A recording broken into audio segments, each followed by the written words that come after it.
আপনি কি আপনার মোবাইলে যে কোনো অ্যাপসে ঢুকলে অ্যাড চলে আসছে? এই অ্যাডের জন্য কোনো ওয়েবসাইটে ঢুকতে পারছেন না, কোনো অ্যাপসে ঢুকতে পারছেন না? তো আপনার জন্য আজকে এই ভিডিওটি।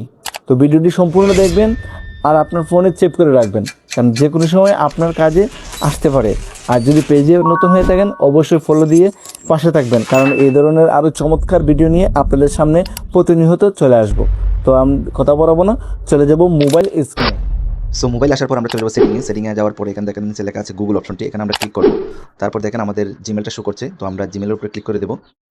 জিমেলের উপর ক্লিক করার পরে চলে আসবে আমাদের গুগল অ্যাকাউন্ট, এখানে ক্লিক করব। তারপর দেখেন লেখা আছে এখানে মাই অ্যাড সেন্টার, এটা অন করা আছে, এটাতে ক্লিক করব। তারপরে আবার দেখেন উপরে পার্সোনাল অ্যাড অন করা আছে, তো আমরা নিচে যাবো না, নিচে কিছু নেই, আমরা উপরে আবার ওই পার্সোনাল অ্যাড অন এগুলো টাচ করব। টাচ করার পর দেখেন এর নিচে লেখা আছে টার্ন অফ পারমিশন অ্যাড, এটাতে ক্লিক করে দেবো। তারপর আমরা দেখেন গেট এট, ওইটাতে ক্লিক করে দেবো। এইভাবেই বন্ধ হয়ে গেল আমাদের, দেখেন উপরে লেখা আছে পার্সোনাল অ্যাড অফ হয়ে গেছে এখন। তো এভাবেই আপনাদের চাইলে আপনাদের বিরক্ত অ্যাডগুলো বন্ধ করতে পারেন। তো ভিডিওটা যদি ভালো লাগে অবশ্যই শেয়ার